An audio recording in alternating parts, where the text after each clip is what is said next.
Assalamualaikum warahmatullahi wabarakatuh. Waalaikumsalam warahmatullahi wabarakatuh. Hai guys, perkenalkan nama saya Anissa Raharjo dari Himpunan Program Studi Akidah dan Filsafat Islam UIN Salatiga semester 3. Di sini saya akan membahas mengenai peluang dan tantangan berwirausaha di era digital bersama Bapak Turjaun, dosen UIN Salatiga sekaligus seorang pengusaha sukses. Langsung saja, Assalamualaikum warahmatullahi wabarakatuh. Waalaikumsalam warahmatullahi wabarakatuh. Selamat siang, Pak. Selamat siang juga. Bagaimana kabarnya? Alhamdulillah sehat. Langsung saja pertanyaan yang pertama. Ya, Menurut Bapak lebih baik punya usaha sendiri atau bekerja sama orang lain? kalau saya sejak dulu memang keinginannya ini adalah punya usaha sendiri. Kepengen mandiri itu sejak kecil, dari ketepatan sejak HI itu saya sudah memulai jualan olahan dari pasar. Terus setelah sekolah saya pulang menjual kerupuk, jambu atau apa, sehingga alhamdulillah ketika dewasa pun akhirnya punya usaha mandiri. Model saya ini tidak mau menjadi karyawan yang dikerjakan oleh orang lain, itu model saya, dan alhamdulillah ini tercapai. Jadi tanpa ada gengsi ya? Itu kalau gengsi itu musuh bebuyutan saya. Tidak ada istilah gengsi, karena yang gengsi orang banyak itu bagi saya itu adalah kemuliaan yang tersimpan dan orang lain itu tidak mau melakukannya. Tapi peluang itulah yang saya ambil, karena itu kalau saya peluang yang orang lain tidak suka, maka bagi saya itu bisa menjadi peluang, itu yang saya lakukan. Istilah gengsi tidak ada. Bapak keluarkan untuk memulai usaha itu pertama awalnya seperti apa? Yang pertama adalah soal niat.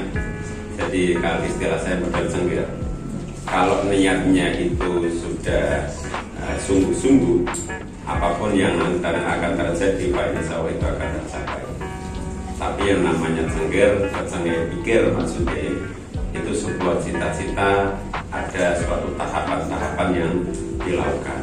Berbeda ketika modal sudah punya modal banyak baru kita lakukan. Tapi banyak sekali punya modal banyak tapi usahanya tidak jalan karena bingung dia sebenarnya mau melakukan apa usahanya. Berbeda ketika kita sudah punya ilmunya baru kita mencari modal, itu yang pas bagi saya. Karena kuasai suatu ilmu baru kita lakukan mencari modal itu bisa pihak ketiga, bisa mencari perbankan dan lain-lain. Tapi ketika kita punya modal tidak punya ilmu, itu nanti akan bingung soal manajemen dan lain sebagainya.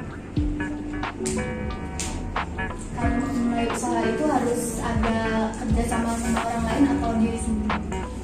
Tidak harus sebenarnya, tapi yang penting yang pertama adalah kuasai ilmu yang memang akan dituju.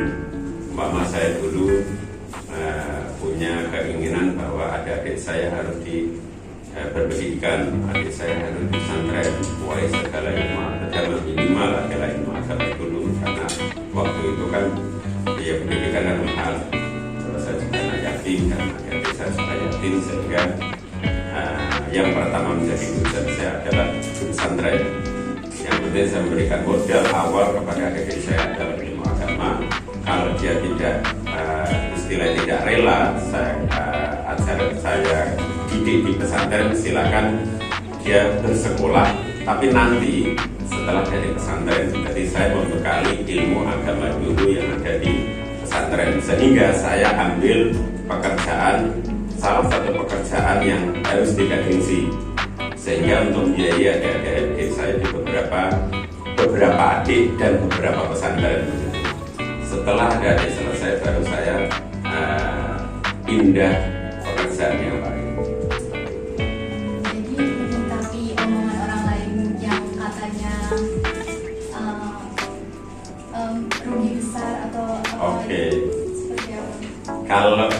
kalau sudah satu persoalan ada niat semangat, orang lain tuh anggap saja sebagai penonton. Nah, sebagai penonton. Kalau itu baik, berhasil, dia hanya senyum. Kalau umpama usahanya tidak jalan, itu hanya keplok-keplok. Ya, itu bagikan penonton. Jadi nggak usah peduli samping kanan kiri siapa mau ngomong apa. Yang penting kita itu sudah kuasai ilmu, maka ilmu itu dilakukan.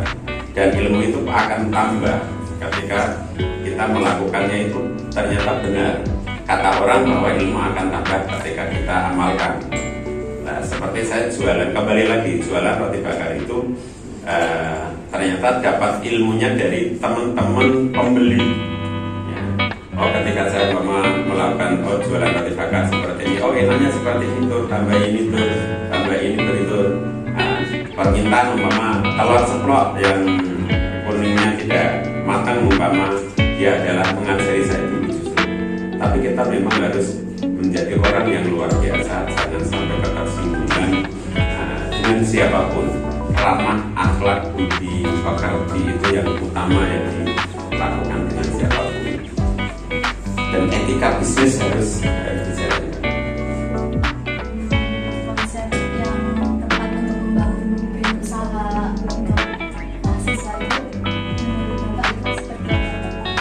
Ya, kalau anak-anak mahasiswa atau siapapun, istilah saya adalah sesuai minat bakat siswa. Mau siswa anak-anak, mau siswa kawan-kawan, mau siswa mahasiswa atau apa. Jadi apa yang ada di minat teman-teman semua mahasiswa kembangkan. Karena bisnis itu tidak diawali dengan keinginan, kesenangan, kemauan, tidak akan jalan. Kalau itu sesuai kemauan, keinginan, minat bakat siswa, dia akan enjoy melakukannya dengan santai, melakukannya dengan senang hati, insya Allah itu akan berhasil. Umpama contoh yang saya tidak suka mungkin salah satu pekerjaan, kira-kira otak, pikiran, dan perilaku akan nyambung nggak? Kan nggak kan? Kapan akan berhasil? Karena melakukan apapun harus menyambung antara hati, pekerjaan, dan yang dikerjakan begitu.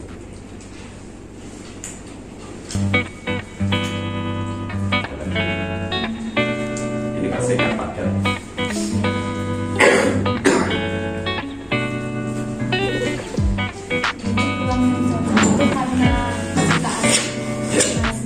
Sesuai minat bakat istilah saya, sesuai minat dan bakat siswa itu harus dikembangkan.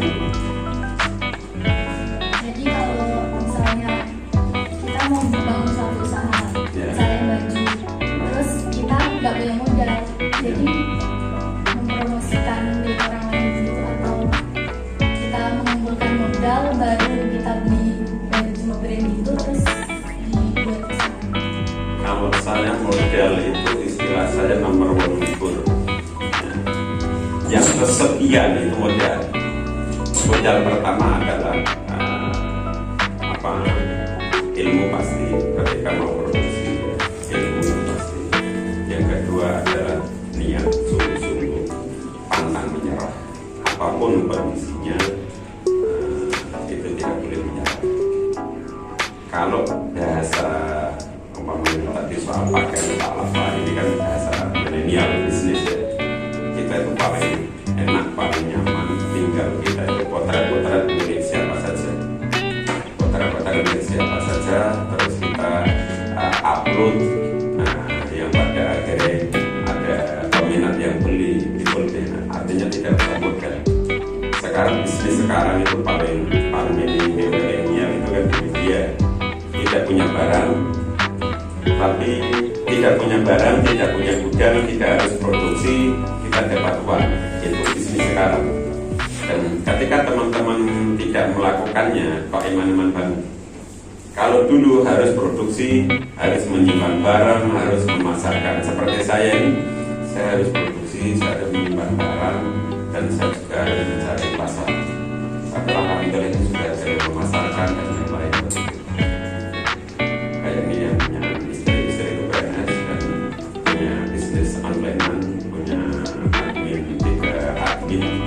siapa yang mau tukang upload apa begitu, jadi ada sendiri-sendiri begitu ya. Ada fokus.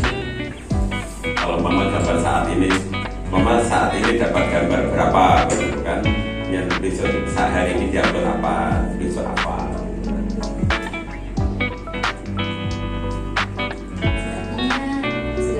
Sudah cukup kan? ingin melihat usahanya Bisa. juga program kami selaku himpunan program studi akidah dan filsafat Islam UIN Salatiga mengucapkan terima kasih karena sudah mau diwawancarai lagi. Dulu juga pernah Dulu pernah di mana? dulu pernah diwawancarai sama Kak Alicia. Oh iya, Pak.